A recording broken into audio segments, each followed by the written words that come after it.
So what I'm about to show you guys is a podcast that I was on with the Two Dudes and a NES podcast. I'm one of their Patreons, and I don't really Patreon a lot of people, so that should show you how much I care about their podcast. What they do basically is that they record episodes, and each episode they'll talk about an individual NES game. So it's kind of like what I'm doing with my NES 101 series, but more on a sort of just loose podcast schedule. And they upload generally bi-weekly a new episode. And this one in particular was about the Jetsons Cogswell caper. Of course, one of my more popular reviews on this channel. So what you're about to see is the podcast with no editing. It's just the stream of the podcast. So the actual podcast could be a lot different when they upload that to iTunes. They'll add music from the game and other things like that. But I highly recommend, if you haven't checked out the Two Dudes and a NES podcast, you should go and check it out, because I listen to every episode and it's pretty awesome, especially in concept of what they are doing, because they will most likely get to the game, the whole NES library before I do on NES 101. We will see. But anyway, yeah, and I was on this podcast, so I mean that's why it's here on the channel, and I'm re-uploading it. But obviously, they own the podcast as a video or whatnot and everything. But basically, like I was saying, they own the files to the podcast and whatever. It's, their thing. And I figured if I could get it to my audience as well, that would spread the word of their podcast, as well as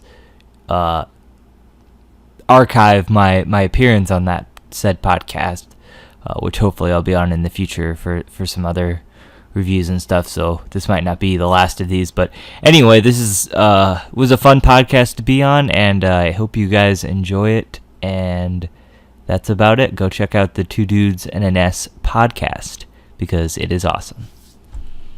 JZ out. Hey, Justin. What's up, man? Did you know that Jay-Z is an honorary dude? Yeah. Oh, you did know that? Okay. All right. Well, it turns out he is, and he's joining us for this podcast. Yep, Jay-Z here in the house. JZNES. Nice. Hey, it's funny. You joined us for the podcast. You started talking, and you have more of a Midwestern accent than I was expecting Jay-Z to have. Yeah, I was expecting definitely. it to be more New Yorker, but that's fine. Yeah, it's fine. No. No, I'm not that Jay-Z. I wish though. Well, maybe not. I like me. Yeah. I'd like to be me. It's fine. No, we have JZNES on the show with us. And just as a side note, I did not realize before we had him on that he has a YouTube channel, but I found out today in doing some extra research for the show, because I looked up a video about the game, and guess who, like, the only person on the internet to have reviewed it is? Yep, me. A video review, that is. There's other reviews. A lot of them are more scathing than mine, but Yeah. I'm the only positive The review. only positive review out there. Yeah. Let's not spoil it. Yeah, no, that's fine. I don't want to. I'm not going to go into. So we're talking about the Jetsons, Cogswell's caper, here on the Two Dudes and a NES podcast. We've got Jay-Z with us. Jay-Z, would you like to, before we get started, would you like to shout out your YouTube channel? It looked like it had a lot of views, so you may not need The Jetsons video does. The rest of them don't have a whole ton of views, but it's mostly a passion project. But yeah, I'm JZNES. I do a bunch of videos on my YouTube channel there. Pickup videos. I try to review. I have this series called NES 101 where I review just not the more of the underrated NES games, but just more of the typical ones. Like I've done Zelda and I did Tales and that kind of thing. And then I have a series which is JZNES, which I haven't done. I've only done 2 of them, but those are usually, I put a lot of production into them, and that would be where you got like your Jetsons and your Fire and Ice, where they're more underrated sort of games. And then there's a few other series on there, but just a bunch of different stuff. Mostly known for my Jetsons review. Famous for the Jetsons, which is fine with me. Yeah. My only beef with that Jetsons review is I think I counted about 15 to 20 remarks about it being a gym. I did a counter while I watched it again. I did say it twice, at least, in there. And I was trying to figure out if it was family friendly or not. And there is one D in there, but that's it. I'd say that's pretty family friendly then. It's not so bad. That's not the worst one to have. On this show, the word gym is actually a curse word. Yeah, I know, right? Unless it's Jim, like Jimmy. Yeah, like J. Yeah, that's fine. Just not GEM. Now, if you were referring to this game as a gym, like a Jimmy, that's okay. Yeah, that's fine. Yeah. All right. I see a kitty. So, Justin, would you or your kitty like to give us some history on this game? Maybe. Would you like to? You don't want to talk about This Is Us? So I feel like the last 4 podcasts we talk about This Is Us. I know. I will say one thing about This Is Us. I am caught up all the way to the most recent episode, but we started watching the most recent episode, my wife and I, and about 15 minutes in, I look over and she's just bawling her eyes out, and she looks at me and she says, "I can't do it tonight. I just can't." So we didn't get to finish it. Okay. There you go. So we're almost caught up. Yeah, There's I told you that talk for the episode. It's not the one. It's not the one you think is going to be so sad. It's the next one. It's just the kick in the gut. Yeah, I know. Well, that's what we're on. We're on the one about the car. So yeah, JZ, you watch that show? I don't know anything about it. Only what I've heard on the podcast, though. Okay, all right. On this podcast. Don't start. It's the most. Yeah. I'm pretty sure the devil himself writes that show. Because there's nothing but pain and torment. I've got so many other hobbies and stuff. I watch so many YouTube channels. It's like I can't even TV at any point. So, it's just devastates you. Yeah, it's not worth it. It's just nothing but pain. Pain and agony. Pain and agony. Good to know. One less show to watch then. There you go. All right. How about some history? So we're gonna do history a little different tonight. We're gonna do a quiz game. Boy, nice. As we do with most guests. Is this about the game or is it about the show? Because I don't know anything about the show. It's a little bit about both, mostly about the show. All right, all right. So maybe it'll be kind of... Because there's not a whole lot, Yeah, about the game, for sure. There about the game, but there's not a whole lot, but there's a lot of Jetsons history. Yeah, okay. I'll do that. Maybe I have a chance then, because I was about to say, if you're putting me up against the only review on the internet about the game. Yeah, that's true. Then I don't have a chance. But there's plenty of Jetsons-esque just trivia here. Okay, good. All right. So question number 1. You buzz in with your name. Okay, I'm Mike. You just want to go Jay? Yeah, or John. John's one syllable. Okay, John. I can do that, right? Yeah, you can do John. Right, yeah. That's fine. Okay. There'll be 4 choices. You can buzz in at any time. You don't have to wait for the choices. All right. And one question won't have choices, but it should be fairly easy. Okay. Question number 1. How many seasons did the original Jetsons have? Is it A, 1, B, 3, C, 7, or D, 6? Mike. 6. Mike? That is incorrect. Dang it. John, 7? That is also incorrect. So we'll reopen it. So now the 2 options are A1 or B3. Oh, it's 3, Mike. It's got to be 3, yeah. The correct answer is A1. What? What? No. The original. Listen, it was on for like 6 years.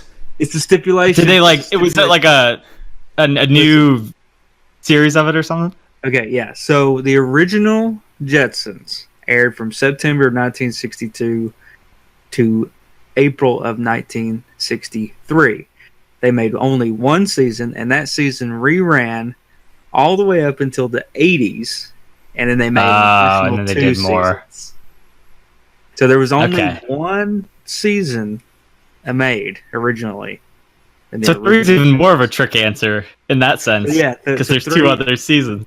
There's 2 other seasons, but they weren't made. But until you said the original later. run. Right. Yeah, I gotcha. So, original run. Clever. 1 season. So we're coming up. Mike, you're still shaking your head. You don't like that question? You're just being a jerk with these types of questions. That's all I'm saying. That's not a jerk question. Shenanigans. He calls shenanigans. It's interesting. Okay. All That's right. fine. All right. Number 2.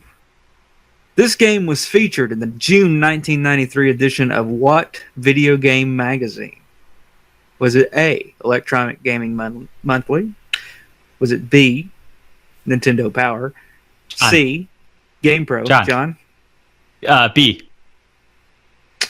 Ooh, that was a red herring. Okay, good. Mike, I'm glad like It's I- featured in the rest Nintendo of the Power at quizzes? some point, so go ahead. All right. So, Mike, you got A, Electronic Gaming Monthly, B, Nintendo Power, C, GamePro, or D, Game Informer magazine? I want to say Electronic Gaming Monthly. It was Electronic Gaming Monthly when they rated there you it go. a 73% from Electronic Gaming Monthly. So, not a bad rating. Not bad. I remember seeing it in some Nintendo Power, but it must not have been what year you were talking about.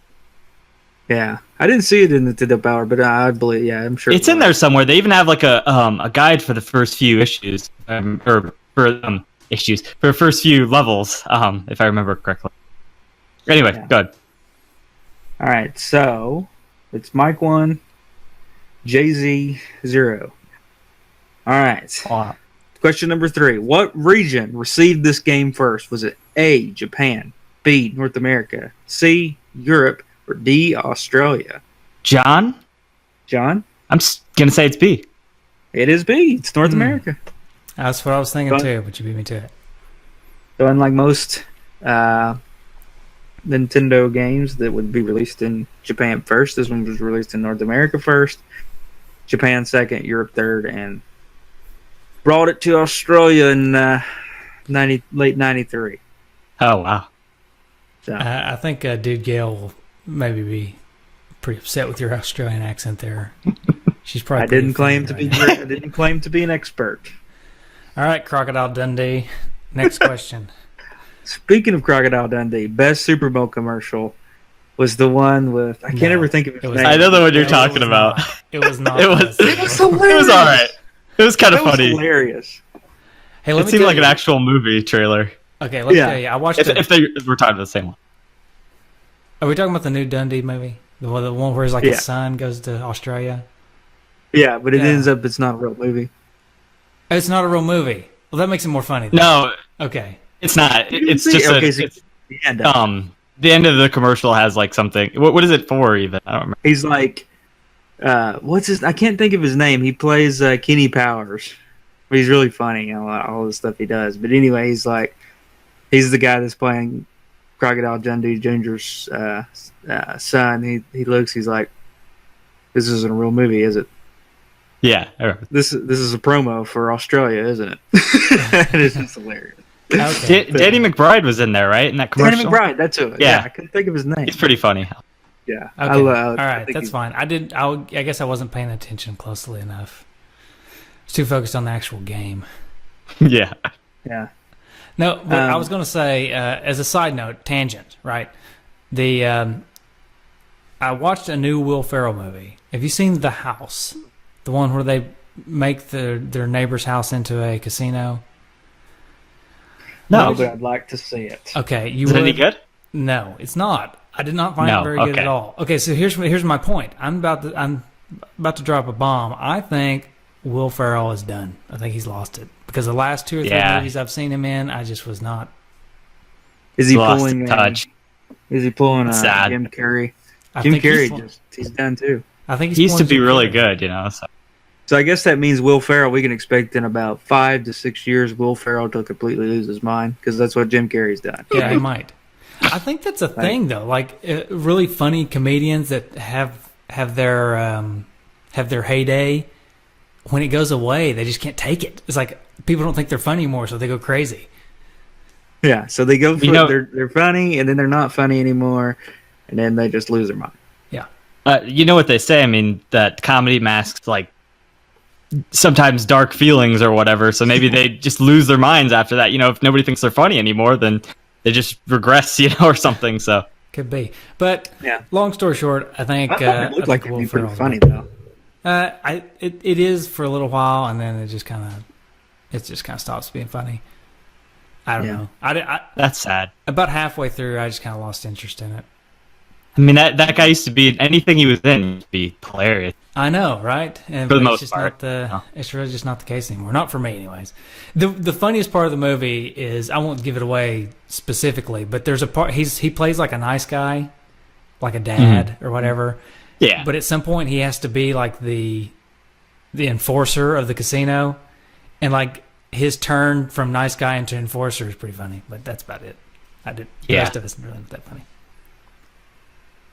I watched a good movie today. Tanya. It's like a Tanya Harding biopic. Oh yeah, I kind of want to see that. Okay. Pretty good. It's really good. I haven't heard of that. Of course, you're a huge ice skating fan, Justin. So. Yeah, that's true. Don't get me wrong. I just wanted to follow this up. I just researched it. So the Jetsons were in Nintendo Power, but it was January 1993.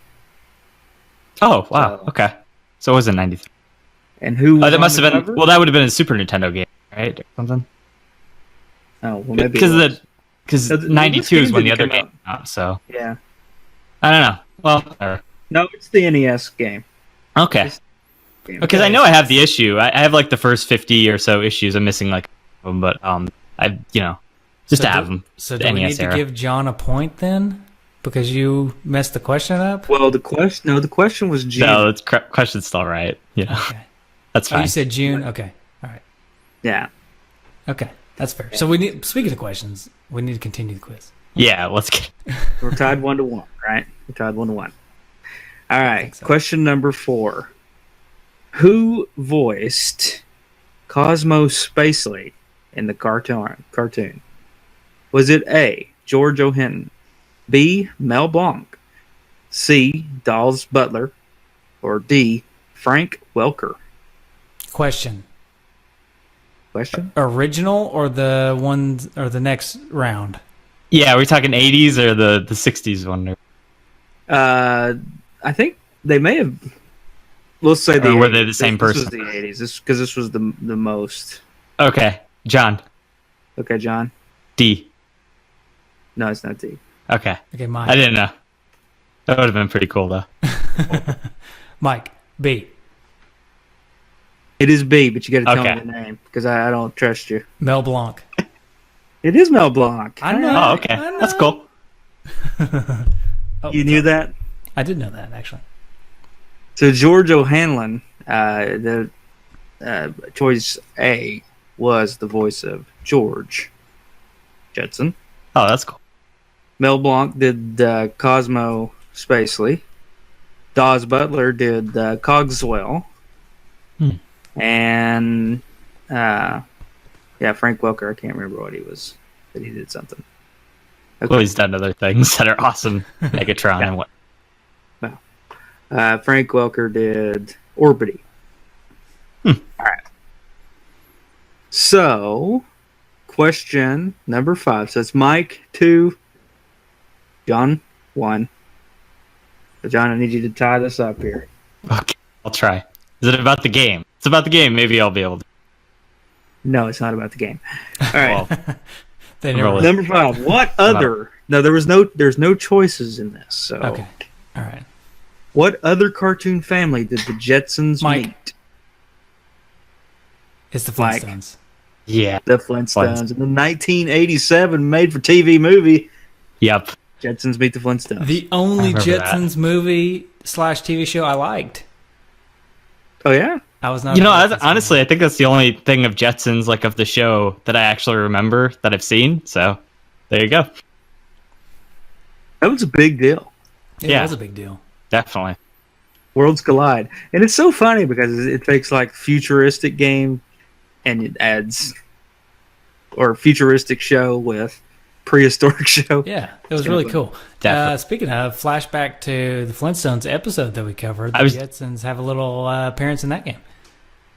I was just thinking of that because when you guys played that at the end of whatever episode was before the Flintstones one, I'm like, everybody off. Yeah, this was by the time that I'd already like put in for Patreon that I wanted to do this episode right now, and I was like, how what? Nobody did they already do this? Me. Like, yeah, I'm like, wait, what's going on here? And I'm like, this was a long time, it was a while ago, or like a few months at least, and it threw me off, and then I realized, oh, it's probably in the Flintstones. Yeah, it was. That was one of my best, yeah, that was a good one. Throw off moves that I've done. And it's slightly different than the one in this game. So, right. Like, I knew something was wrong. Just it was real, cut and dry for me. I'm like, this is. Yeah. All right. All right. So we'll end the game there. Mike will be declared the winner. Are you still on a winning streak, or did you lose? No, I think point? I've lost to somebody at some point. I was on a winning streak there for a while. You still won like way more times than the guests for sure, as far as I remember. Yeah, I mean my record is still pretty good, but definitely. Very. Yeah. So anyway, of course, just to round out history, the Jetsons Cogswell's caper was developed by Natsumi, like we talked about. And how do you pronounce that? Taito? Yeah, I say Taito. I don't know. All right. You say some people say Tato. I say Tato. Yep. That's you, Tato. Okay. So whatever. Anyway, it was released in North America in December of 1992, right in time for the Christmas rush. Mm-hmm.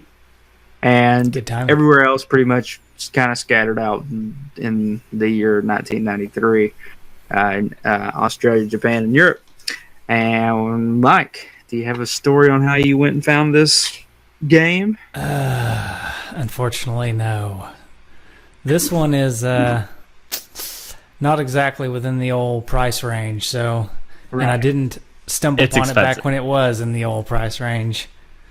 So unfortunately, no, I did not go on a quest to get this game. I demo mode with this game. Do you think it's, I mean, spoiler alert, we've already talked about it's expensive, but do you think it's expensive because these kind of late in the life of NES games and just absolutely don't make a lot of them, you know? The late Taito and Natsume games, or even just Taito games like Bobble Bobble Part 2 and Little Samson are some of the rarest games on the system, and this is actually a lot of times considered one of the most rare games for the system is Jetsons. That's why I snapped it up early, because when I was doing my set there, because it's like, it just, I didn't want it to be one that I had to leave till the end, because I rarely ever see it, even at conventions and stuff, and when I do, it's like super expensive. Yeah, so the quest for the cart may need to be John's quest for the cart this episode. Yeah, it's really not that interesting, honestly, because this is one I picked up pretty early, but the Jetsons that I have here, I got this on eBay, so I got it for $90 back in the day. By the way, tangent, did you see the guy who was on our on the group there who had it for $5? Because that is one heck of a deal there. I don't remember who it was, but I remember seeing it and thinking, oh, man. Yeah, I know, right? Somebody tell him? Or did he sell it for that price? No, he bought it at a flea market for that price, is what it said on his post, and I was just like, "Wow, that's amazing." But yeah, I paid $90 for mine. This was 2013. I actually have my NES log over there. It was December 11th, and I got the cart. That's when it came on from eBay, or whatever. It was a pretty good deal, and it's not in the best condition. You can't really tell maybe from the video, but there's some bubbling a little bit somewhere there. But yeah, I got it, and yeah, it looks pretty good from the video. But yeah, it's really not in that bad of a shape, and I don't care anyway. But I got it really early on, because when I had decided to do my set, it was somewhere before 100, so somewhere in there. Because I had played it, and I thought, oh, I want to play this game and see if it's any good, because everyone always says it's horrible. And it was one of the more rare, obviously, games for the console. So I was like, I'm gonna get it early while nobody really cares. And of course now everyone cares because it's super expensive. So I got that. And the iron's hot. Yep. And on the same day, actually, another one that came from eBay, I got DuckTales 2 here, which is another pretty rare one. Nice. So, and I've seen these games out and about now and again, so I feel like it's justified that I bought them on eBay as long as I've seen them again, kind of thing. But yeah, it's really not that interesting of a story. It's just I bought it on eBay, but it means something to me because it means something to me because it was one of the early rare titles that I got out of the way when I was doing my set. So it kind of these kind of games are what got me back into the NES. Really made me love the system, so kind of stuff. And that's why it means something. 93 Christmas to you. That's right. Yeah. That's right. So do you have a complete set? I'm missing 18 games. I'm very close. I'm sorry, 19 games. I'm very close to a complete set. Most of the 19 games aren't even really some of the ones like anybody would really know or care about. Like I have like World Champ or something. It's like a $30-$40 game or something. They're all these like stupid games. The only big one left is Little Samson, which I'm probably going to just leave for the end and grab it at the bench. Yeah. Cool. I don't really remember if there's anything else notable being games, but I have most of the big ones. Another one I have is I have Flintstones, the prize at Dinosaur Peak there. I got that from a local friend who apparently he found it one town over from me, so that really, whatever. And then also another cool thing I have is I have my Boy and His Blob signed by David Crane and Gary Kitchen there. And that was one of my favorite episodes of your guys', so I thought you guys would find that kind of cool. Yeah, that was probably one of our, as far as for us, one of the best episodes just because we got to talk to him. Yeah, and we haven't got to talk to it was him really yet, cool. Really, so. I loved hearing his story about it and everything, like made it 6 weeks and just, it's ridiculous, It was really cool. So, I think we did that episode like at the first season of this podcast. Yeah, we did. It was really. Now we just got tangent. Yep. Yep. Sorry. We peaked early. That's right. Yep. So, all right. So, by the way, games like this game are the reason why I decided not to go for a full collection. Because I got up to like 400 and something games for the NES. And I was like, I'm going for it. And then I noticed that most of the last 300 or whatever were these really expensive games. And it was already getting to be like 2013, 2014, 2015. I was like, this is not going to happen. So, because the prices just started going crazy, and I gave up myself. But I get to use them for the podcast, so that's nice. That's understandable. I'm crazy to have gone as far as I have, but now that I'm 18 games away, I'm like, well, finish it. No, if you're that close, there's no reason not to. You got to finish it. Yeah. All right, so let's talk about the Jetsons, want to? Yeah. Jetsons the game, not the TV show. We're done with the TV show, I think, right? Everybody agrees that nobody really watched the Jetsons? No, I don't know much about it, sadly enough. So. Did you say you did, Justin? I did not. I'm not a big Hanna-Barbera fan. Like, there's not a lot of stuff on Hanna-Barbera I'm a big fan of. Yeah, Scooby-Doo is about it. That's the only one that I cared about. Hanna-Barbera was really big into dogs trying to talk, right? Because Astro kind of did the same thing. Yeah. Yeah, dogs, for sure. There was a lot of them. In that Scooby-Doo knockoff that they did, too, there was a dog in that. I don't remember what it was called. You ever hear that? There's a Scooby-Doo. There's like a knockoff of Scooby-Doo, but they made it within Hanna-Barbera just to like make another show or what. I don't remember. Anyway, irrelevant. That's silly that they would do something like that when they already have Scooby-Doo. Yeah. Hey, cat butt. Hey, and Adam Carolla always talks about how bad Hanna-Barbera was. And he always talks about Grape Ape, and I never saw Grape Ape. Apparently Grape Ape is just this purple gorilla that just says Grape Ape. That's all he says. I do not remember Grape Ape. That sounds ridiculous. Yeah. So, and he just, I guess that's just all he says is Grape Ape. Of course, I'm pretty sure that they also have the imaginary Encyclopedia Britannica guy on Hanna-Barbera that apparently I just thought up on my own. Yeah, I remember that. The only person that's ever seen it. I'm the only person that's ever seen the show, apparently. I swear it exists. Anyways, all right. I got a manual. Awesome. Yeah, do you have the manual with your copy? I don't know. I've always wanted to get the box, but it's super expensive, Yeah. Just because it's like, obviously a special game to me, but I'm never probably gonna have the box or the manual. So. Yeah, it's crazy. Those are when it's a rare game already, the manual and the box, because they're so fragile, they're one of the first things to go. I bet Definitely. For the rare games, I bet those are really expensive. Yes. Absolutely. It usually doubles, triples the price on some of them, so. Yeah, that's nuts. Hey, Justin, can you get that cat out of your face, please?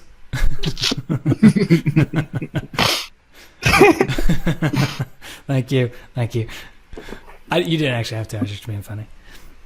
I know. She just liked to come in here and be a part of the show. 2 stars. That's fine. 2 stars for the cat in the face. Okay, the story. George Jetson, digital index operator at Spacely Sprockets, was napping one day when suddenly his boss, Mr. Spacely, came in. "Wake up, George," he yelled. Cogswell's cogs are at it again. This time, they're out on planet M38, and they are destroying the planet by mining ore to make their cogs. They're not treating the local people fairly either. And besides that, they're making way too much money. It's up to you to find Cogswell's cogs, halt production, and save the planet and the people. Find your family and get moving. We're all depending on you.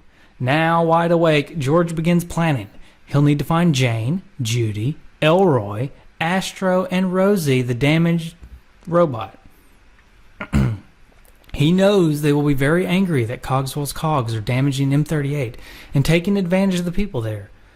They will give him all the things he needs to go through 12 stages and to defeat the enemies Cogswell will send to stop him.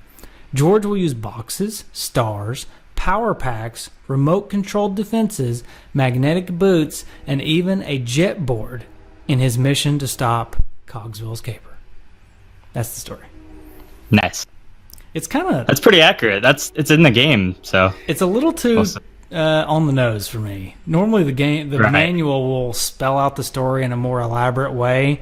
This pretty much just says exactly what the game says. Copy paste. It's not heavy on story.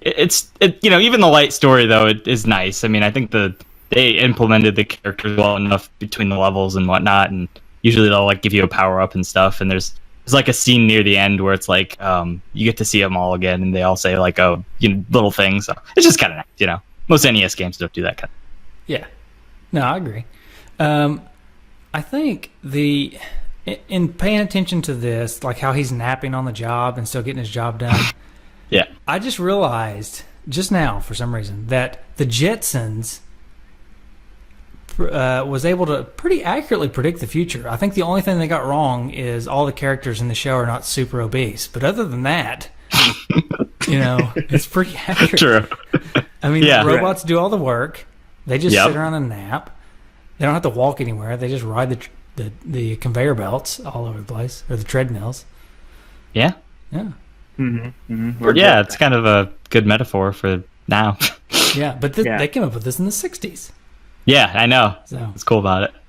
All right, so the game. John, I'll let you describe the game. It's a 2D side-scrolling platforming game, but you take it with away. Elements of Chip and Dale's the game. Yep, with elements of Chip and Dale's Rescue Rangers and with the boxes or what I don't know. I was doing my voice from the video there. The way I said it sounded eerily familiar. Yeah.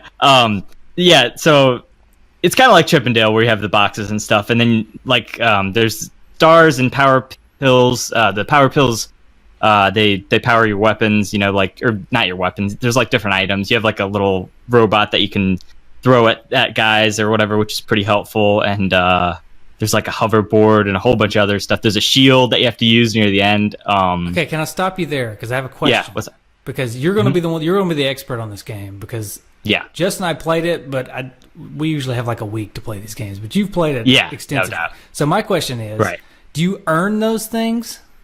Yes, after every level, generally they give you a new item, and like I said, most of the main characters of the show give them to you. Just they're different items that they have or whatever, and they give you. So. Okay, because I noticed that you could pause the game, and it looked like you had a little thing down the bottom where you could flick between stuff. Yep, that's how you do it. I didn't have anything to flick between. Yeah. Because I beat the first level, and I played as much as I could of the second level, but that's about as far as I got. Yeah. Okay. I don't remember if you don't get one on the first level or if it's just like the second level. Yeah. Yeah. So I guess it would be after the second level you get this little robot that like attacks, shield, and hoverboard, a bunch of stuff like that. So, trying to think, what else is there? The gravity boots, which are a cool thing because those are very reminiscent of Metal Storm and Mega Man 5, which I think maybe came out beforehand, so maybe they stole that from those. But they can allow you'll like jump and you'll like go to the ceiling and you'll be like on the ceiling, and that's kind of a mechanic in some of the levels. You can like flick a switch and it'll do the same thing or whatever. But so that's mechanic in the that's first kind of level cool. That does that, but you can do it automatically with the bits.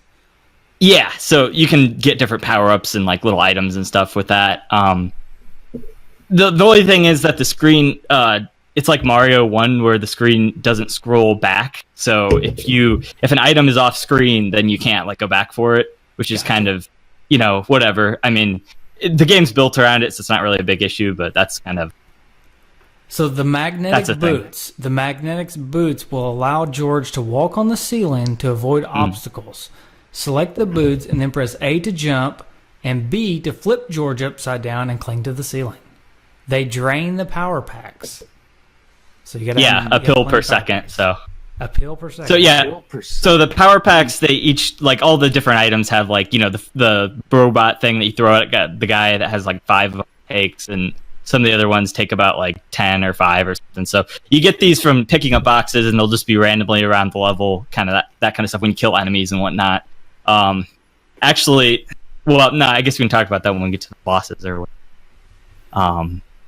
So yeah, basically it's just a side scroller. You can go through the levels, and there's just little different gimmicks on there. I don't know how. I mean, obviously you guys didn't make it very far, so maybe you found it like this as well. But it's really difficult in the sense that it's very trial and error a lot of times, and you have to really know the patterns and pick up on stuff. So that's like one of the. I guess it's not really a downfall, but it's like that's a thing. It can be really tricky sometimes. Right. Now, I don't, let's see, I don't know exactly how long it took me to beat the first level. So, John and I were talking about this before the show. First of all, when I play, even in demo mode, and I know I should, it's to get further to cover the game for the show, but I typically don't use save states and stuff because I want to play it just like it was on the NES. So, when I get on the demo mode, I will put it in hardcore mode, which is a function of some emulators out there. So when you put it in hardcore mode, you can't do save states. You can't do all the nice fancy stuff because it makes it just like the NES game. So I usually turn that on and I play it. So when I did that earlier in the week, I played it and I could not beat the first level. I tried. And the game lets you continue basically as much as you want, but it starts you from the beginning. It's infinite continues, which is the best part. So. Yeah, but it starts you from the beginning of whatever level you're on. So I made it to that at the end of the first level. The boss is a dog. I made it, and there's a dog with a conveyor belt, and it's pretty much that guy is so hard. It's pretty much the most frustrating scenario you can think of.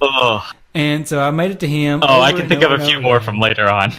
So I made it to him repeatedly and died. And so I quit playing, and then I started playing again today before the show. So I played for a few hours today. And I got past the first level. I got to where I could beat the first level fairly regularly. But, oh my goodness, the second level, and I'm sorry, maybe I'm just an idiot, but at the very beginning of the second level, there's these little leaves. You have to jump, and the timing of how to make the leaves bounce you higher than normal. It's ridiculous. I could not figure that timing out. And so I just kept dying over and over again. And so I did too, Yeah, so basically I just played the first level several times, and the second level just frustrated me to the point where I didn't want to play the game anymore. But we're not going to talk about whether or not I like it yet. Right. Those leaves are just horrible in the sense that like if you know how it works, even you still can like still screw it up. I tried that part for last night for quite a while. I couldn't get it, but eventually I got it, obviously. But there's a lot harder parts than that later on. But it's like. That's really frustrating part. I knew you guys would probably bring that up if you'd gotten that. Yeah, so that leaves thing, it actually made me. What I did was, and this is probably not the smartest thing to do, but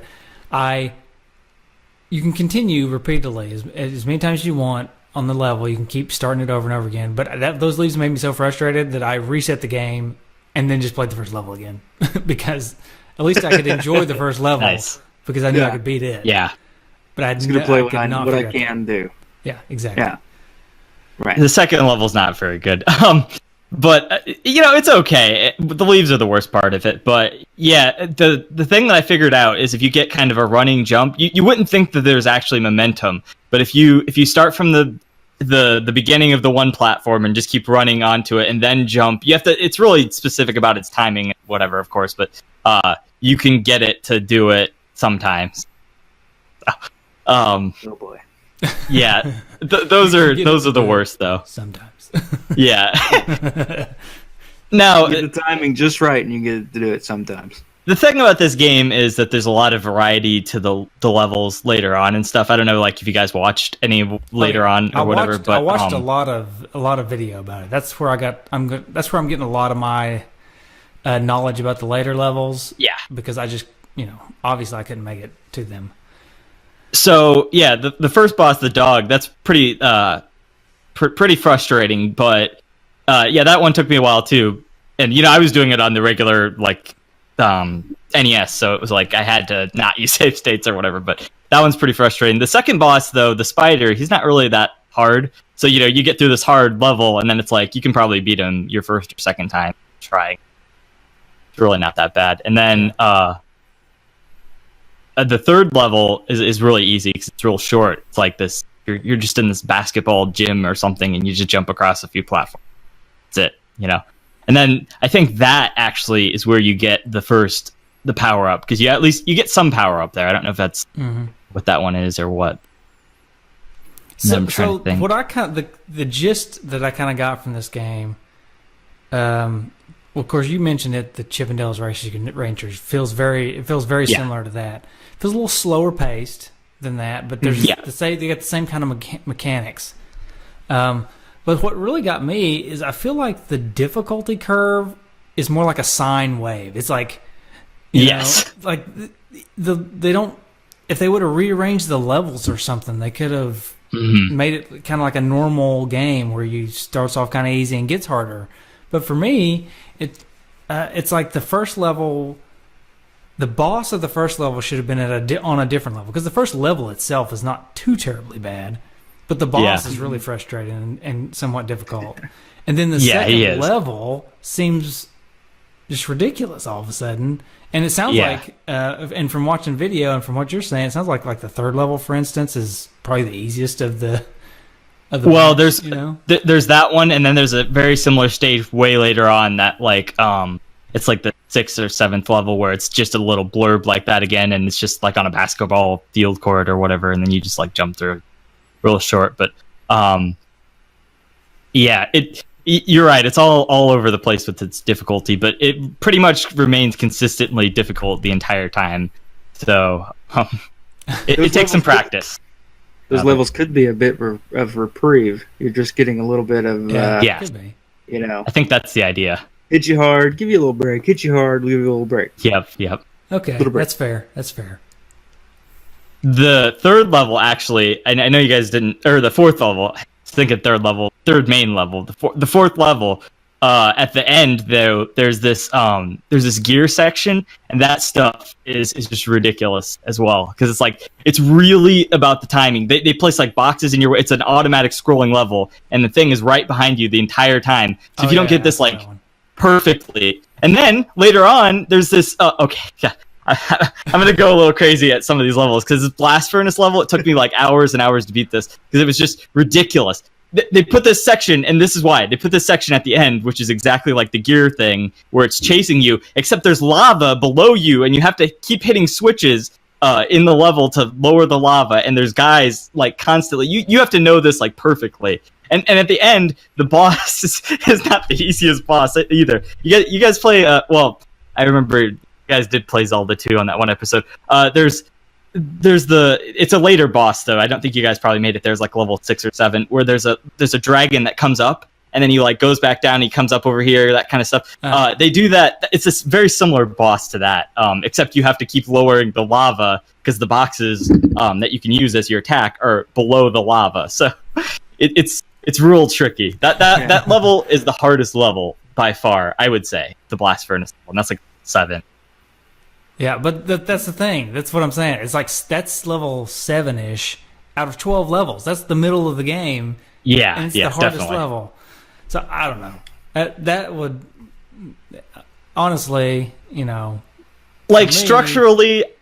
Oh yeah, good. That almost makes me not want to continue playing the game. I don't know if I will or not. Right. Yeah. Mechanically, I really like the game. Like I like the way it controls. The controls are really good. The controls are good. I like the mechanics of throwing the boxes and stuff. I like how you can throw them diagonally, but they arc. Like he can only throw them so far, and they kind of arc and come back down. I think that's Chip and Dale really cool. didn't have that, as far as I remember, which is nice.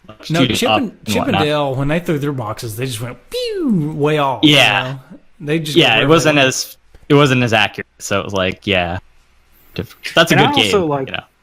I also like the power pack aspect. Is like you get these weapons, but you only could use them so much because you had to have the power packs. I think that was a great idea that they utilized. Yeah, it's almost got a little bit of a Mega Man concept where at the end of a level you get a new ability, right? And I like that. That's pretty cool. Like you get the boots that you can go onto the ceiling and stuff. Or it's also kind of got a little bit of maybe like a Blaster Master feel or something. It's where you earn new abilities throughout the game that kind of change how the game works. I think that's really cool. Yeah. There's another really good level. It's like actually right after the blast furnace, I think, is you go to this like rock concert and there's you're on this like side-scrolling. They're all side-scrolling. It's like think of like a side-scrolling shooter almost, but you're not shooting anything. It's like you're just avoiding enemies and like these little things that shoot stuff at you and stuff. It's pretty cool. And there's like little people that'll jump up and like hang onto your board and stuff. It's a neat level, and it's got one of the best tunes in the game as well. So that one's pretty cool. And then I don't know. That was another level, and then you're at the like the office of Cogswell there, and that one's pretty good. At the end of that is actually the best boss, which is Cogswell, and he's like a 3-part boss, and it's really epic and like crazy. The last level doesn't even have a boss, which is kind of disappointing, I guess, but it's also like an escape sequence, kind of like Metroid or something. So, but the Cogswell boss, he's got 3 different forms. He'll like one of the forms he'll go across the screen, and then like he's got these little 2 like chain balls that'll like diagonally throw at you. So if like he'll be stuck at a certain point in these each of the sides, and the boxes are on the sides, so you have to like you have to like get the timing down. It's pretty cool. And then the second part, if you duck at the right time, it'll like go over you. And then the third part is really difficult because he shoots like lightning down while shooting Cog, and then you also have to go and get the box stuff. It's pretty intense, but that's pretty cool. You kind of touch on it. The idea of having to go get a box in order to attack. It really kind of works. That's the whole kind of crux of the game, and it really kind of works because they can play with that in different ways. Because they can put the boxes in different places, or they can set a box on a conveyor belt, or they can set a box in like a weird spot where you have to go get it. So, I mean, that's a really good idea and a good concept there, and it really makes for some really, from what I could tell, and it's frustrating that I couldn't do more with the game, but from what I can tell, it really makes for some really cool boss battles. The boss battles looked awesome in this game. The boss battles are good. For the most part. Some of them are really frustrating, like that dog. He actually becomes like a mid boss later on too in the office level. Yeah, but you know what? The funny part about that is he just is stationary, so you can cheese it to where he's on screen, but he's just stuck there and he can't shoot anything at you. And you have all these boxes that you can just throw at him, so you can be a little bit exploitive with that one. But there's also Cosmic World, which I want to say for my review, this is the biggest complaint I have with my own review is that I was wrong. And I just figured this out today, actually, that I was wrong about this. I say in the review that you need to have these the little robot that you throw at the guy, you need to have enough pills to do that as many times as you can, which is another way of killing bosses if you have enough pills. You know, you have to really plan that out if you want to do that. So what I did when I did the review was I would go through the stage and I would die at the end, and you just go right back to the beginning because it's kind of just a short stage, and then I just kept grinding pills, and then on my last life I would go and fight him and just use the option the whole time. But what you're supposed to do is he shoots these little star things, which how would you know you're supposed to grab those unless you've seen it or whatever, like online, which back in the day. He shoots those, and you're supposed to. They're so specific. They have to be right over you, and you have to grab them when they're over you, and then throw them back at them. And there's two enemies in that stage, and they both do this. And there's one above, and he's throwing stuff down at you. So it's a really intense boss fight. That's probably like one of the more frustrating levels in that sense. But when I figured out I could do that, I was like, oh wow, I didn't know that before. Mm-hmm. There's also a mechanic in that stage. They use little mechanics everywhere that just are like, they don't get recycled. They're just in certain levels. You can actually turn into a tiny George there and like go through cracks and stuff on different parts of the stage. You can grab little items and stuff. But like, I didn't know how you turn back into the big George. You have to like flip different switches and stuff. It's a little weird, but there's definitely some like puzzle elements to this game too with the switches. Yeah. They like to play with the switches, right? Like, even on the first level, I noticed that in order to get an extra life, you have to flip a switch, and it turns the boxes upside down, and then you have to throw a few boxes so that when it flips back upside down, you can go through the boxes and discard them. And I didn't mention that the stars that you collect throughout the stage, you can actually, if you get 10 of those, you get an extra life. So that's the game is very, very generous about giving you extra lives and letting you continue as many times as you want. For as difficult as it is, it's not going to make you start the entire game over again. Yeah, that's true. You'd have to. You go insane. You're just like, you need my criticism is you need a save system or a password system. That would be the best way to do this. I think a password system, because you don't put the save battery would be pretty expensive, and then it would just make the game like even more uncommon, probably even more rare at this point. Right. A password system would have been perfectly fine if you could just I would have really liked level, that. Right? Yes. Yeah. So that's my one complaint. Nowadays you can just use save states and whatnot, but even still, a password system would have been nice, as opposed to unlimited continues. I need to come up with my own rule system so that when I do play these games, I don't force myself to go totally old school. Like on a game like this, I should have been allowed to save state after a level or something. That way, after I beat the first level, I could save state, and then I wouldn't, like the next day, I could come back and I could play. You know what I mean? Just pretend like I'm leaving the system on or something. Right. Or when there's those really frustrating levels later on, once you've beaten the one part, you just save at the boss or whatever, because like, you don't want to have to do. I know it's kind of cheating, but it's like you don't want to have to do all that again. Trust me, I did it legitimately this time around. You just don't want to have to do all that again. Just it'll make you go insane. So this is a game. It's a little hard. To me, it's fair. Yeah. I don't feel like it's unfair for the most part. I feel like most of the mistakes were my own doing. I feel like it's difficult.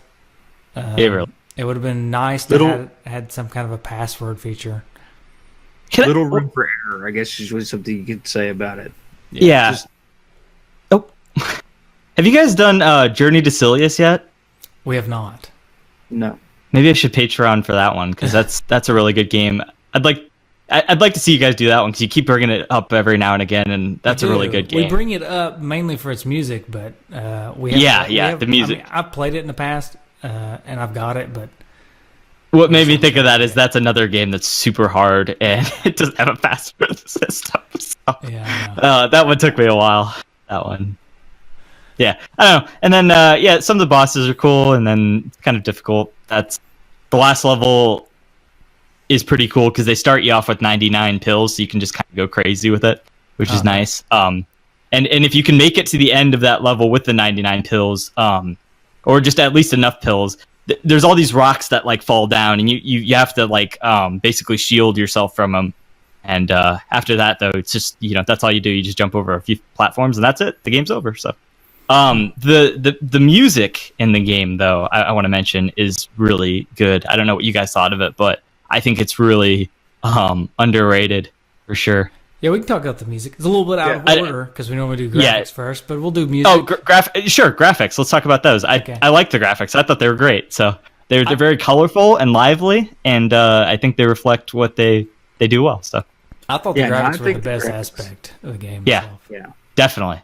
I mean, they've got that cartoon feel and everything about the yeah, the graphics are great. Yep. I've got this Commodore monitor, and it makes everything look super clean, even more so than the Sharp NES TV here. My Commodore monitor in the other room, it just makes everything look just beautiful, and especially NES games, and it made this game look. That was my nice. Well, yeah. Yeah. Fancy pants over here. I know. Well, see, initially I got the Sharp NES TV over here, which do you guys know about that, or you familiar with that? Yeah, they're kind of rare, obviously, and it was just a kind of a midway through my collection. I really just wanted the best way to best visually way to play these games, since they don't look very good on HD TVs or whatever. And I thought that'd be it. Really, the Sharp NES TV looks pretty good, but you got to get yourself a Commodore monitor. That's the way to do it. It's the best. So, I don't know if you guys have ever seen how clean it makes games. I have not. I don't know anybody who's ever had one. So good.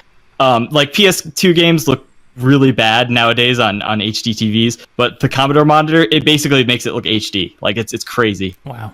Just so good. Anyway, back to the game, I guess. I had back when I had a CRT TV, I had some kind of Sony. It was whatever was the best you could get, or whatever supposedly the best you could get for all retro games.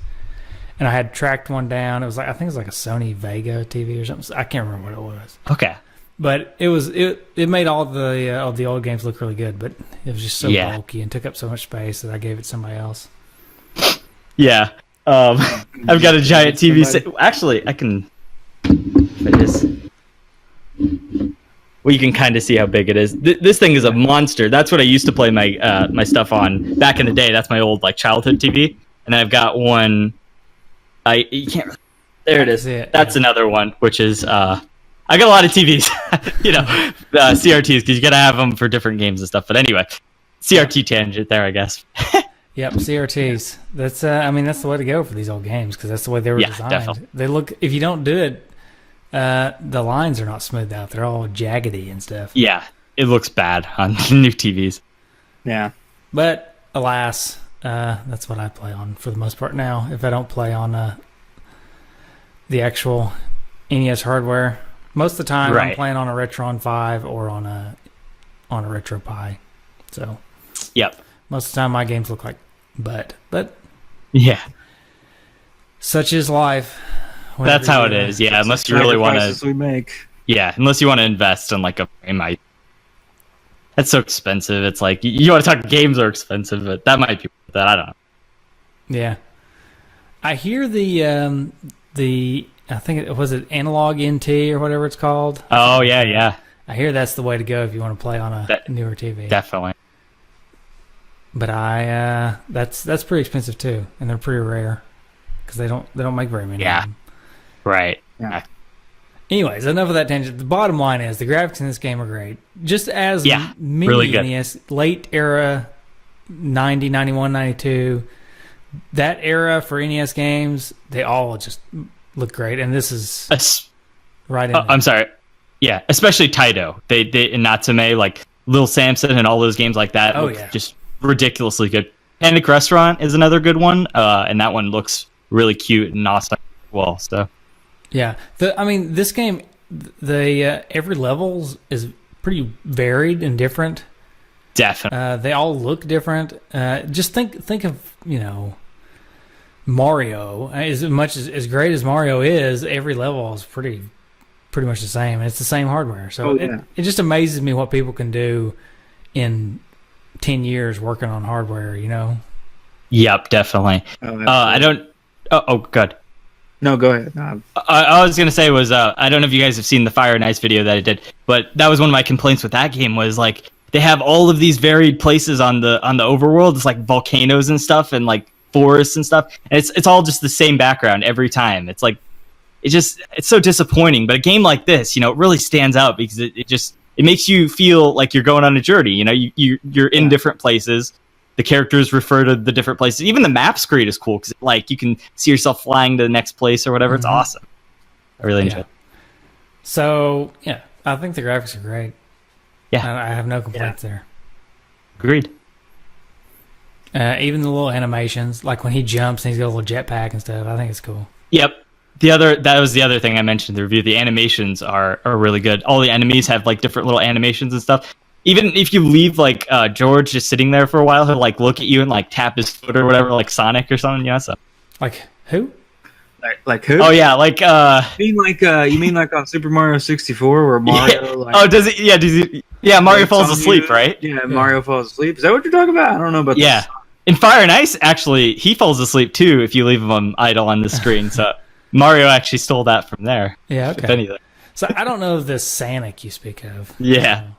Blonic. You guys ever see that? Blonic. No. Look that up. It's there's like 4 really short videos, but they're animation called Blonic. Hilarious. He's like, I'm not Sonic. I'm my original character, Blonic. Yeah. What was the answer? There was some kind of question on Jeopardy, and they like about Sonic. I think it may have been about Sonic. I don't remember, but that's where Yankee Sonic King. comes from, I think, actually, isn't it? yeah. It was like really bad. Sonic. Yeah, Danky Kang or something. Yankee King. That's what he That's puts. right, that's it. Some people just don't understand. They don't know, you know? Speaking of which, tangent. Hey, did you see the Jeopardy round the other day? It was like a round of football questions. No, I don't really watch Jeopardy. I barely watch TV. I wasn't watching it, but it was shared on YouTube or Facebook, and that's. But they didn't get a single one right. It was it's hilarious because like they just kept at it, and like a couple of them were pretty easy questions. Yeah. Or most of them really were, and they had no clue. That's what happens when you get a bunch of history nerds on a TV show, game show, right? Yep. Yeah. Okay, so now we can talk about the music. So okay, well, I was going to say the music is awesome. It's really good, and I listened to it, you know, like you guys always talk about, is it listenable outside of the game? I definitely have the CD, and I have all the songs on there, and I listen to it outside of it. So it is awesome. Okay. There you go. Not that there was a CD made, but I made it. You made it for yourself? I listened to it in my car, yeah. So, yeah. Hey. I think it's awesome. I think...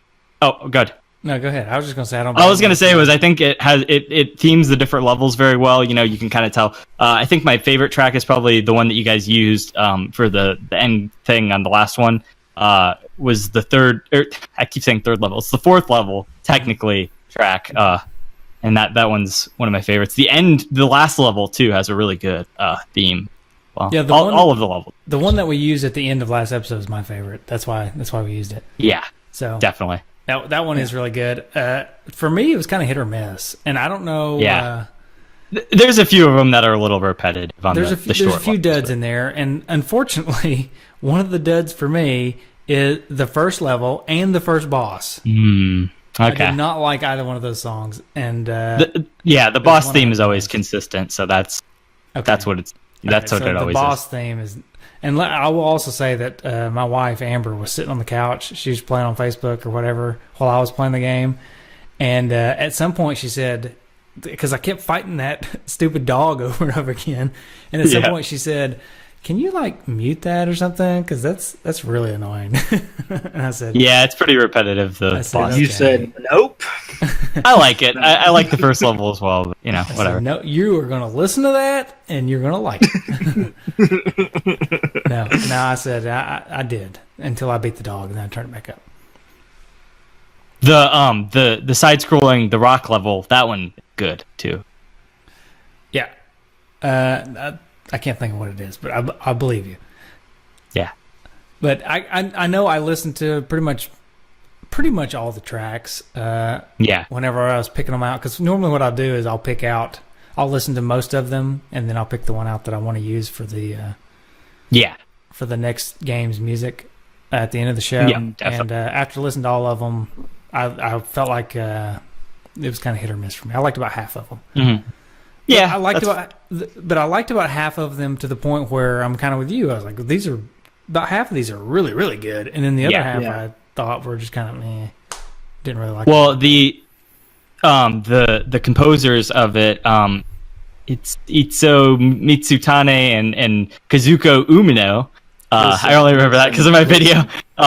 They are actually from the band Zutada, which is they also did the music for Ninja Warriors and a few other that was called Ninja Warriors. It's like a Super Nintendo game and like an arcade game and stuff. And I don't know if you guys I don't know if you guys watch Happy Console Gamer, but that's like one of his bands that he really likes, that video game oriented. So it's just kind of a cool tie-in there. But yeah, they did a good job, I think, on the music. Yeah, cool. I think the musicals were great too.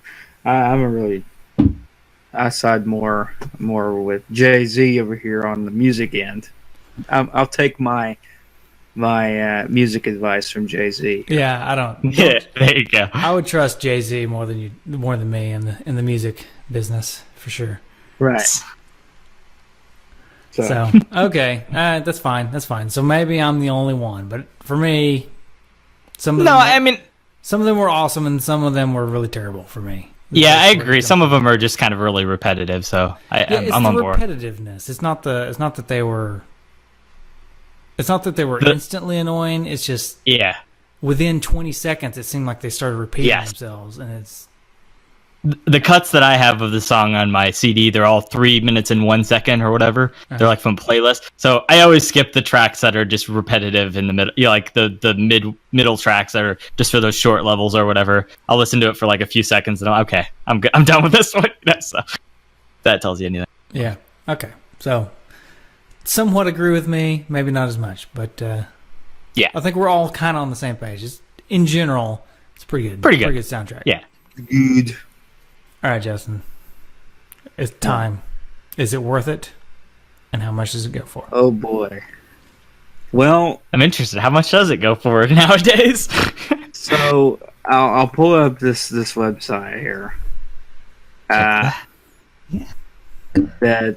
tells you kind of pricecharting.com. Mm-hmm.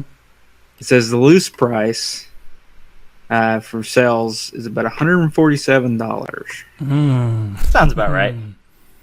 And you were talking about the manual. How much is the manual going for? Yeah. The manual's going for $53. Okay. All right. Pretty. Yeah. And the pretty box, high for a piece of paper. Just the box. Oh. The box is $130. But that doesn't really. So what is a complete price then? Complete, like $400 or $500. Complete is $350. Okay. Hey, that's not bad. And new, I guess that means sealed. Mm-hmm. 1,000. Wow. Yeah. So, is it worth it? That's the question. For me, it's gonna have to be a pretty amazing game to be worth that price, and I don't think it is. Not for that price. Yeah. Now, that's not to say that it's not a good game. If this was a game that was down in the $10 to $15 range, like a lot of NES games are, hands down, it would be worth that. Definitely. Yeah. Definitely. Easy worth it. Yeah. It's just that's just an $150, exorbitant amount of money to pay for an NES game, you know? Yeah. Well, yeah, okay. So you guys always say that at the end there, but there's a lot of NES games that are way higher than that. Yeah. No, I agree. Oh, sure. I mean, I'm not calling you out or anything. I'm just saying, like, I always kind of chuckle when you say that because I'm like thinking, oh god, well, I paid like how much for Zombie Nation and all these other games. That's kind of a it's for rare NES, it's really not that expensive yet, and hopefully it doesn't get as more expensive. I agree with you guys that it's probably not worth it to somebody like you guys who are just kind of no offense, like just like. I don't want to say casual because you're not necessarily casual, but you're a little bit more like I have all the games and I'm going to buy any one that I can get because I'm a collector, But to somebody who's not looking to get all the games, it's probably not worth it. You probably should just demo mode it, and for the save states especially, because it'll make the game a lot more enjoyable and a lot more fun if you don't have to replay a lot of the different bits of the level that it makes you replay. Yeah, that's kind of another thing for me too. Is this is one of those games that is probably more enjoyable to not buy it and play it. And it's I think you might be. Oh, good.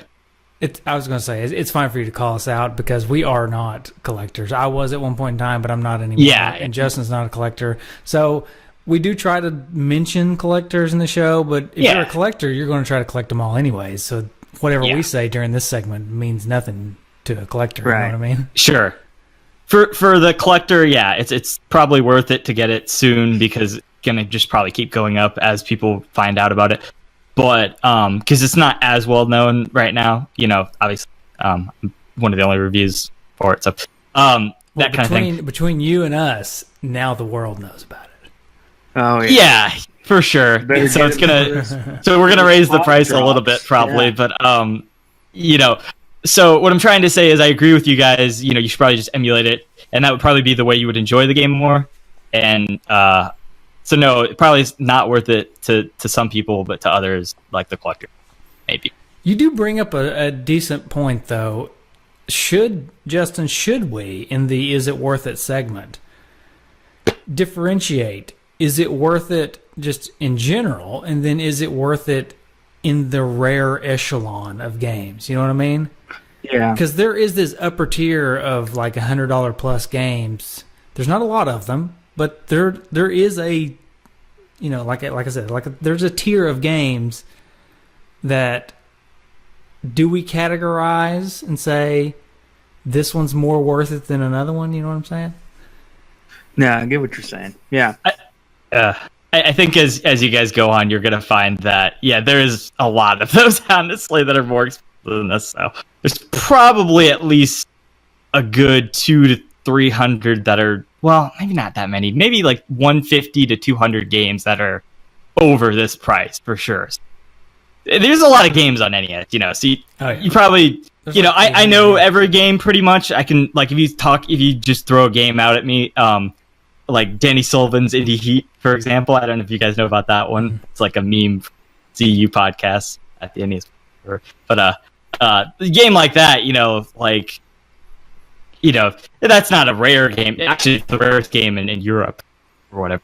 And I don't know why that is, but I'm just saying there's a lot of games out there. So, that's kind of the joy for you guys, though. You get to, like I did, find out about all these games. And, you don't even know at this point, like, how many. There's so many games for the NES, At some point, you're just going to run into a bunch of, underrated games as they were, so.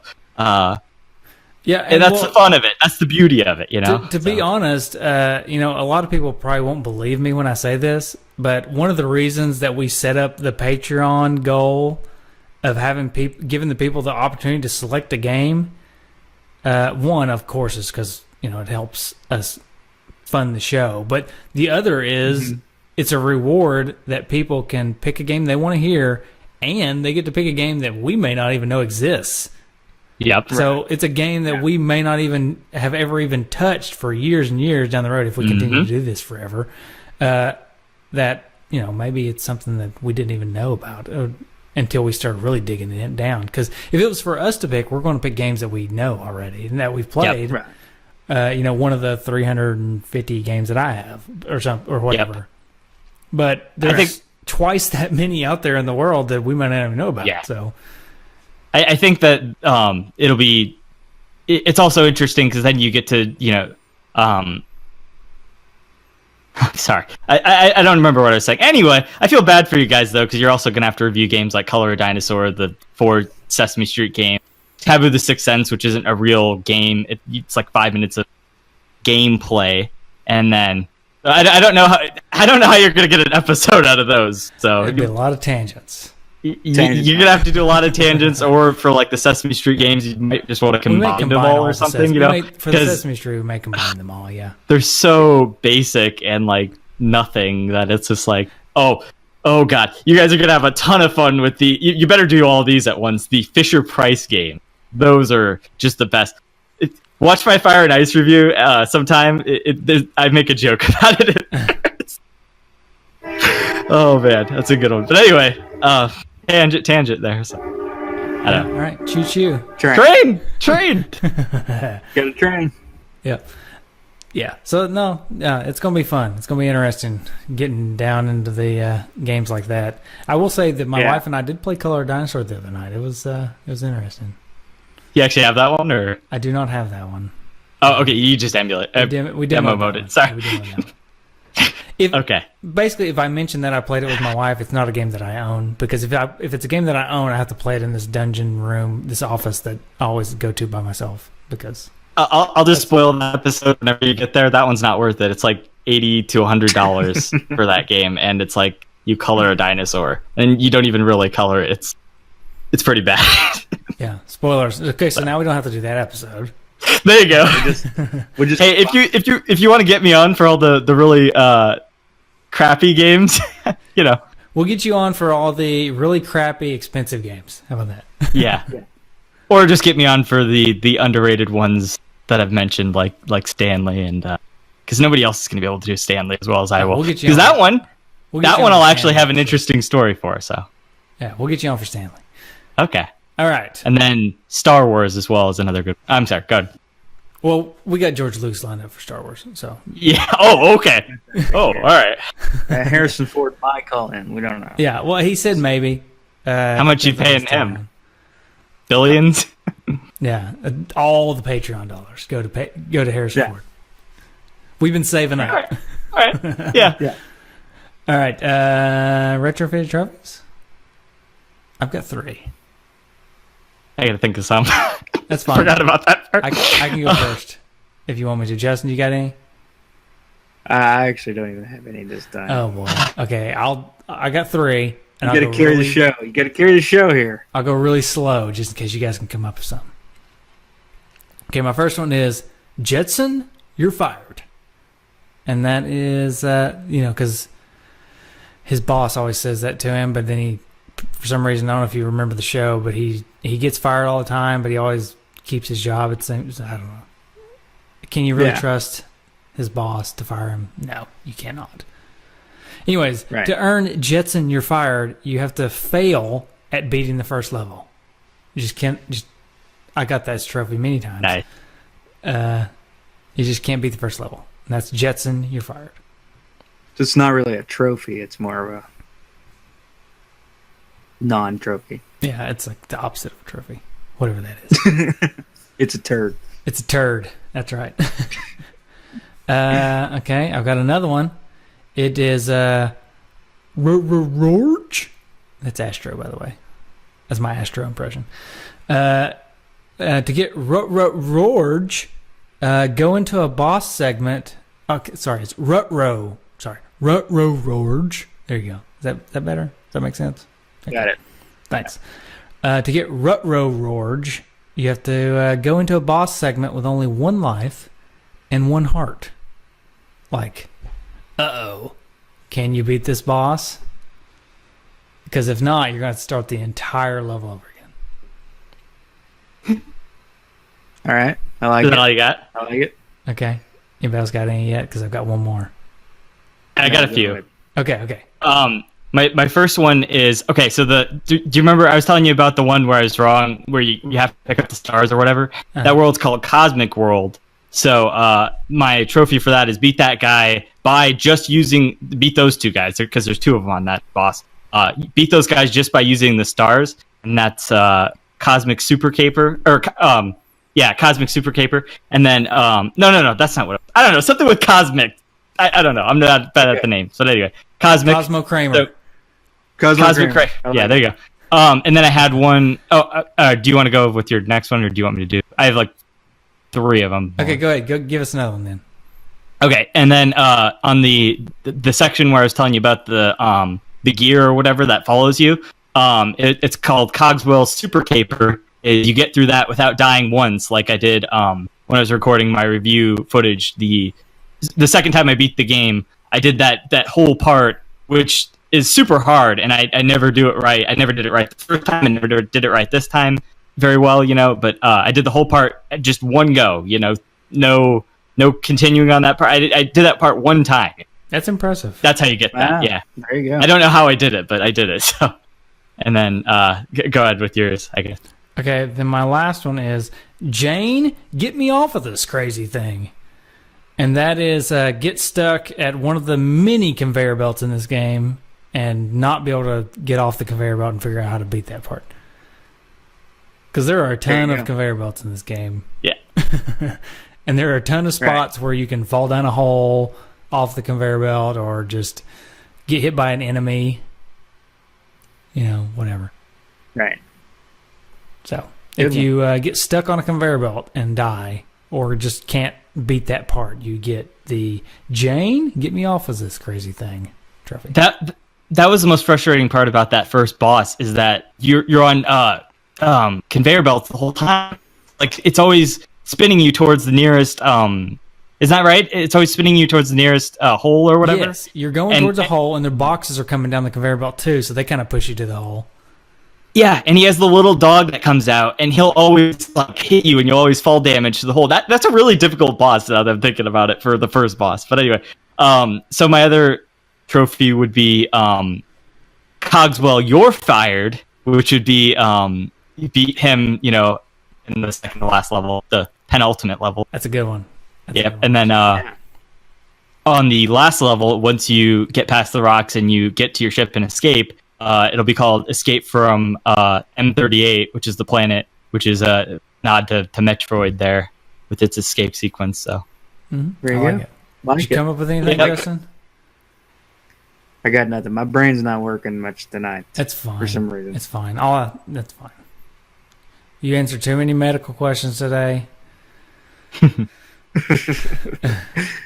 No. That's fine.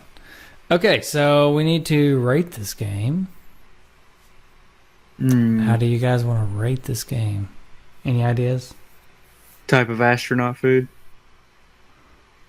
Okay. What All kind? right. I don't know anything about what kinds are there? Yeah, can you give me some different kinds of astronaut food?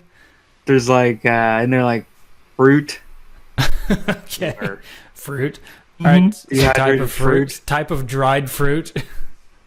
Type of dried fruit. Let's do type of dried fruit. All right. Type of dried fruit. Okay. Boy, that's a doozy. All right, I'll go first. Okay. I'll do dried pineapple.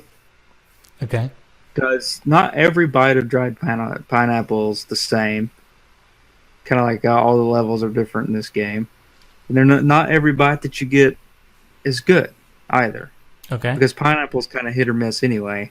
And then you dry it, and it's hit or miss there too. There you go. Dried pineapple. That's fine. Okay, that's good. All right, I'll go with dried cherries. And my reason is because I've noticed that whenever I get a pack of dried fruit, if it has cherries in it, the price is a lot higher. I don't know if it's cherries are just more expensive in general, but this game's a little bit more expensive. So like a dried cherry, it's a little bit more of an expensive, I guess it's more exotic fruit because it's more expensive. And so that kind of ties in the game. Also, cherries for me, I'm a big fan, but I'm not always in the mood for cherries. So it's kind of how I feel about this game. Got to be in the right mood, but it's a good game. Yeah. In general. Yeah. All right, John. All right. I don't know a whole lot of dried fruits, so I was just gonna go with raisins. Those are dried prunes or grapes or something, right? Yeah. Oh, yeah. So I don't really have as good of a reason as you guys, because you guys are pros at this. But right. Raisins, because I like raisins a lot. I'm not always gonna want raisins, but they're nice, and you can take little bits here and there, and if you save state on this, you can just do little bits of the game at a time, I guess. And some people don't like raisins, and that's fine. And those would be the people who give the game a D and like a 4. Dog, you can eat them and die. Yeah. Wow. I didn't know that. My dog ate raisins one time, and that was not pretty. Yeah. They get really sick. Yeah, she got really sick. She was like crapping all over the house. Oh, lovely. Bad. Yeah, so when John said, you said something about you were talking about your raisin description. You're like, some people don't like raisins. And what I totally expected you to say was, and some people don't like raisins, and some people are wrong. So Oh, I didn't want to be that cavalier with it. See, I like the opinion that or the idea that opinions are, just everyone has one and that's fine, and that's kind of how I operate, because there's no reason to get all gung ho over opinions or whatever. Some people just they don't have the context to like the game like you do, or the thing like you do. If you went to see the newest Star Wars or something, like, and you didn't like Star Wars or something, then you're not going to like the newest Star Wars. So that's fine. That's your opinion because you just don't like Star Wars. That's fine. People have different opinions, and I don't really. Am I disappointed sometimes by people's opinions? Of course, but it's not going to hurt me. That's just their opinion. So were you or have you been disappointed in our show so far? No, not really. I think that there were a few episodes where I was like, oh, come on, like, this game's not that bad or something. Meant this episode. You didn't have to dig through our whole catalog here all of a sudden. I just meant this episode. Yeah, no. I've had fun. I've liked talking. I feel like we covered the game pretty well. We did talk about the music pretty extensively, which was a big point. We even talked about the graphics a lot. So I got out most of the things I wanted to say. So okay, I'm happy. Yeah. You've been a great guest. Yeah. Oh yeah. We as per usual, when we have guests on, especially on games that Justin and I would not be able to cover well, you, John, have definitely picked up the slack, and I would just say, just everybody out there who's been a guest on the show, everybody always just picks up any slack that we may have, and it's always great to have guests on. Especially on episodes that we're like, this one would have been really hard for Justin and I to cover, just he and I. There would have been way too many tangents, and we wouldn't have covered the game very well. I like to talk too, so sorry if I, have butted in too much or whatnot. But, that's just me, so I don't know. Oh, no, it's been perfect. I'm real passionate about different things, especially games I like and whatnot. Get real. All right. You want to do some feedback? I would love to do some feedback. I'd like to hear what people think.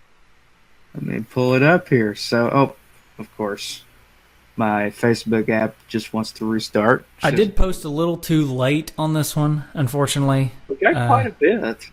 Yeah. From what I saw, I a lot of people, commented well or whatnot. So yeah, we got a decent amount, but I feel like we could have got more if I would have posted a little sooner. Yeah, I guess I don't really know the general. All right, here we go. So Eric Purcell says, that darn Mr. Spacely ruins everything. Nathan Sweeney says, great gameplay, all-around fun game. I picked this up last year at a flea market for $5. Somehow, not sure how I got that lucky. And that's, he shows a picture of it too. He left the price sticker on it, which... Shoot, I would too if I got this game for $5. I'd be leaving that price tag on too. I do that sometimes where I'll leave it on there if it's a good price. Douglas DeLeckie Jr. says $5. That's astounding. Stephen Michael says, excellent. I love this game. Taito coming through strong with another awesome platformer. I thankfully got a copy well before the price got out of control. I'm very happy to have this in my collection. Eric Purcell comes back and says, I wish I would have jumped on this title earlier. Now I'll probably never own it. And John says, can't wait. Hope y'all like it. We will see. Chris Vanderhoff says, I can't wait to hear the quest for the card on this one. Well, hopefully John's story fulfilled your needs. People are going to really have to quit requesting these rare, semi-expensive and or expensive games, because let me just tell you, I may have a lot of games, but I do not have a lot of the rare, uncommon, expensive games. So, well, that was the other reason I requested this one, is because I feel like you guys, I know you usually want to do it with the card or whatever, but I feel like you guys really should at some point jump into all these rare, more expensive games, because there's a lot of good ones in there. But a lot of the other ones are, good too. So I don't know, whatever. Yeah. But I wanted to get at least one of the bigger rare ones on there, So. Oh yeah. No complaints. I mean, I think this is where we needed to be tonight. Okay. Yeah. So maybe I'm watching too much This Is Us, but maybe I'm feeling emotional. But I feel like this is the point we need to be at. And recording Jetsons episode that's it. Yeah. That's right. All right. Ivan Kaproth Jocelyn says, I got nothing on this game, but I love the show. I used to worry about George falling off the treadmill that dangled off the edge of his house and would envy the kids getting ready for school via a machine that got them dressed automatically. Gotta love the Jetsons. Jay Jorgensen says, I think I played this one before. I remember it being fun. Nick Stevens says, I haven't played much of it, but I figure you'll hear me on the show saying it's in my top 10. Weird how that keeps happening. I don't know. And maybe he called in. I don't know. We'll find out. Yeah, we'll have to wait till the voicemails. See if he called in. Yeah. Gabe Van Gilder says, I hope this is good because it looks like a game I might not want to play. LOL. Brian Christopher says, I loved you in that 70s show. Jerk. And that rounded us out. Okay. I've got something from Google Plus. Can you Is it guess from who Ryan? Ryan. It's Ryan. Ryan's going to become internet famous only because he's like the sole person on the Google Plus. But Ryan does say, I like the soundtrack and the bright colors used in the visual layout that reminded me a bit of Super Mario Bros. 2. On the other hand, flinging all those boxes would get old for me, and quickly at that. My gut tells me that this will get good commentary from you guys while not being in my wheelhouse. So he did not expect this to be a game he would like, but he does expect the show to be good. Yeah, there you go. Sweet. So there you go. I think you're going to be right on that one, Ryan. And he likes the soundtrack as well. I wonder if he's heard all the songs. Yeah. I'm sure he has. All right. Okay. We got any voicemails?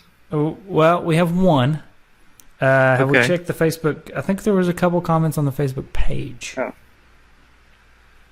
I'll Yeah. pull it up. I can pull it up pretty quick. Me too. Okay, then you pull that up. I'll check the voicemail real quick. This is great pod. Yeah. 2 stars. Good That's okay. pod. With, Hey, listen. Now that we do everything live as well, people can give us a break. Right? Yeah. right. Right. Christopher, so this is the Facebook page. Christopher Kellogg says, fun game, and hey, it's not made by LJN. Nathan Sweeney also wanted to rub it in everybody's faces here that he got great game. I found it last year at a flea market for $5. Not sure how I got that lucky. Just wanted to make sure everybody got that. And Michael Murdoch says, I remember this game when I was young. All right, you got that voicemail loaded up, ready to go? Yep. So, Nick Stevens did call in, as usual. Oh, okay, good. Let's see what his opinion is about this game. I'll buy Silver Hat from Nick Stevens, but this is probably one of my favorite games of all time. Like probably top 10. Okay. I was going to make that joke somewhere in the episode. I was going to be like, hey, what do you guys think Nick Stevens thought of this? Yeah. As Beat me usual, to it, though. it's in his top 10. He has like the largest top 10 ever. This is awesome. This There guy's must be a top lot of 10 is like ties. 100 games long.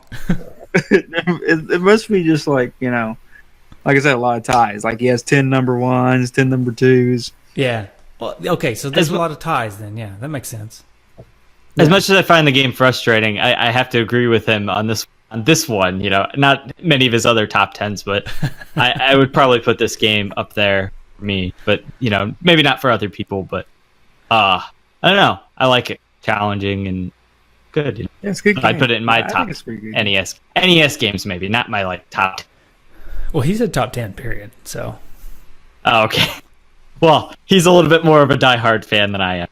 Yeah, he loves this game. Yeah, he does. He loves this game and all NES games apparently. Since about the time seriously. that Super Mario Odyssey came out, he's just loved every NES game. Yeah, he's become a Nintendo boy now.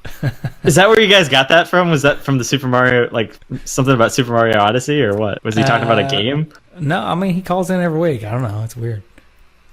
I was just trying to think what game that was where he must have done that, where he's like, this is the top. I don't know. But anyway, you can look it up, figure it out.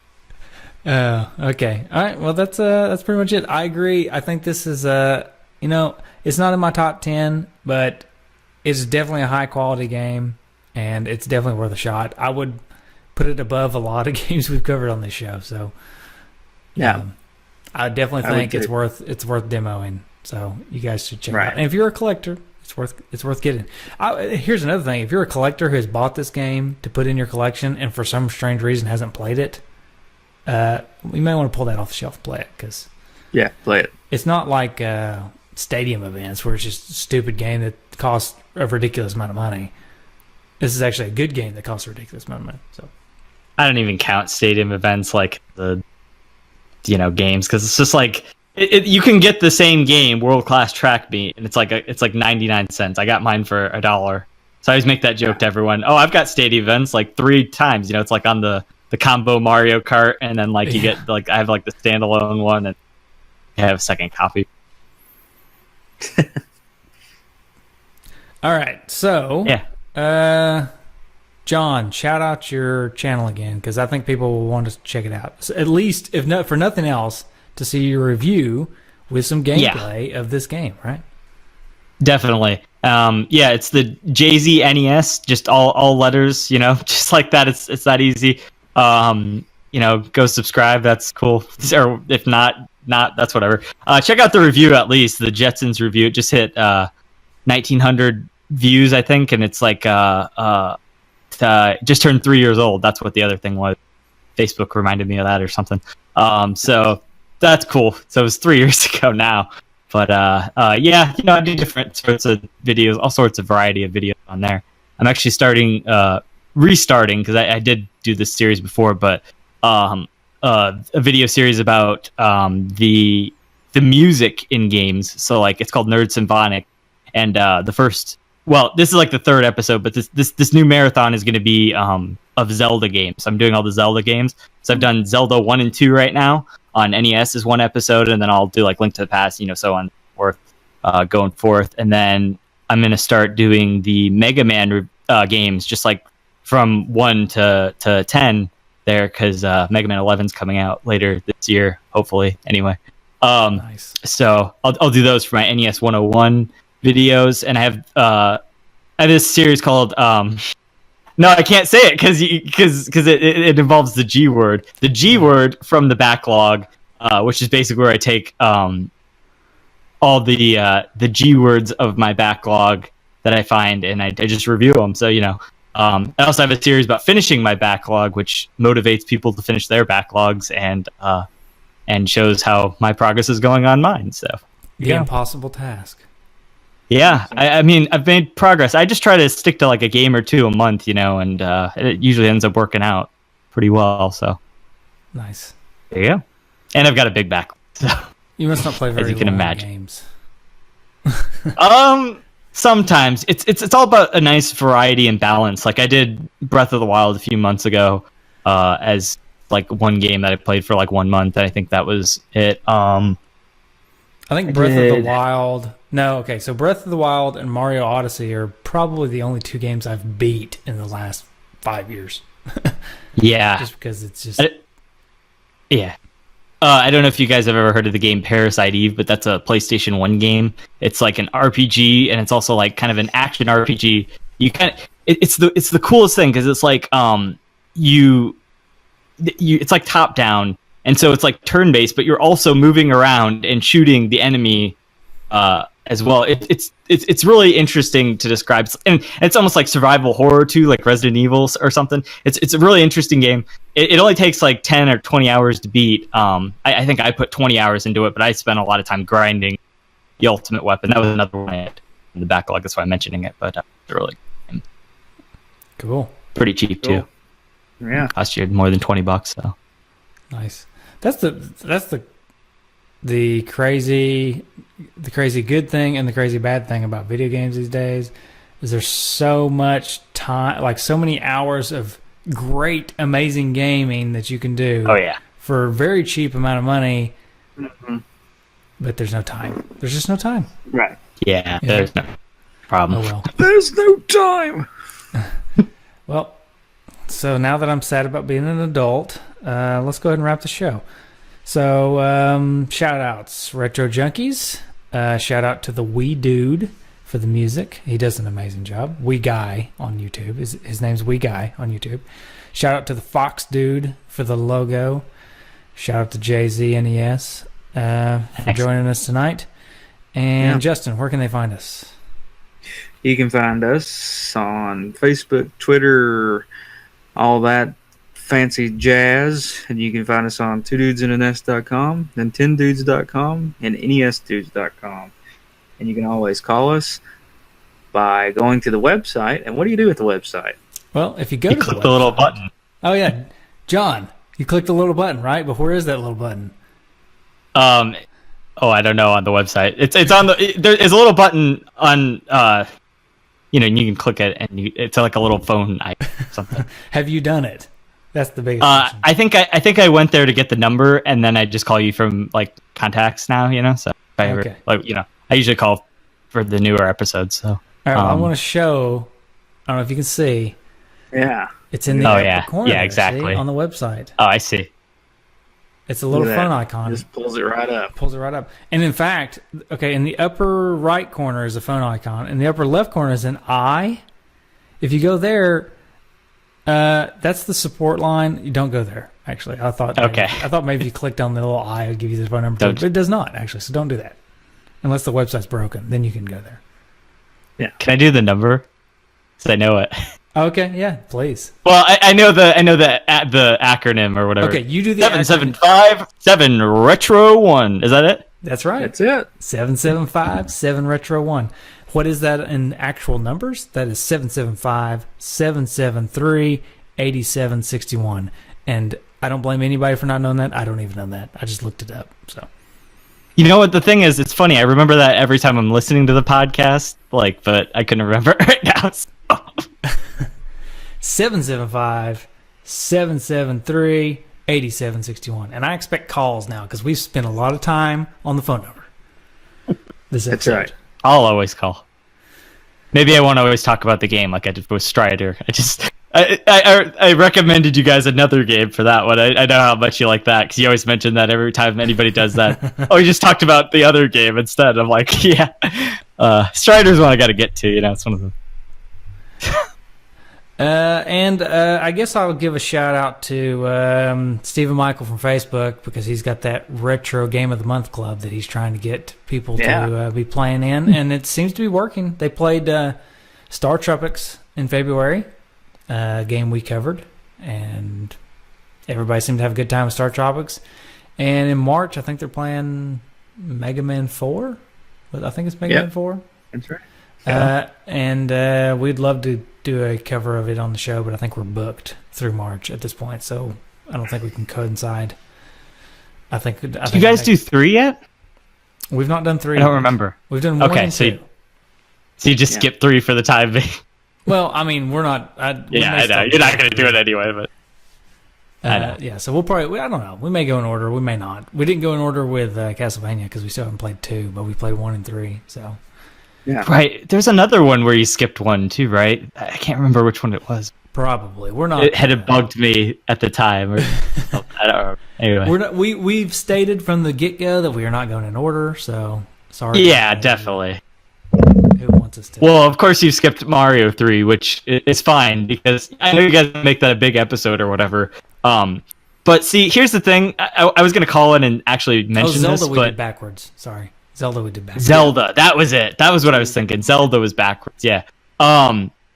You're talking about how everyone's so hyped for it or whatever, and of course that's going to happen. But I know you want to make it like a milestone, and that's fine. But just relax. I mean, it's going to be good no matter what you guys do. You can never live up to everyone's hype, so you might as well just not expect to live up to their hype and just go in anyway and just make the best episode you guys can make, and and work with it. They're going to listen to whatever you put out. I mean, even if it's a bad episode, which I don't think there have been very many bad episodes. I always entertain. So no offense to I think it'll be all right. Aaron Robinson out there, but the Fact Xanadu episode is pretty bad.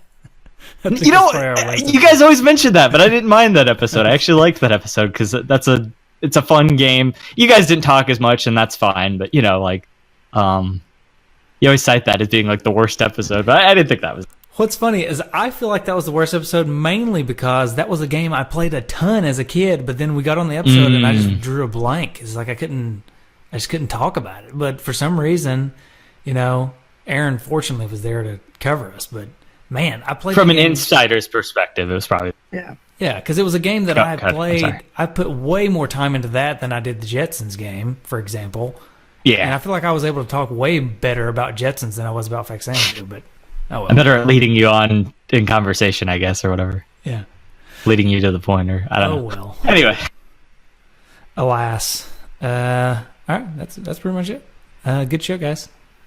Yeah, and I'll put some music in here when we actually release for audio version. And definitely, you gotta put the best tracks. You don't have to do the in betweens, whichever ones you don't like. But yeah. I'll put I'll play all the Jetson stuff in here, and then this that you're hearing coming up is for the next game. So, bye everybody.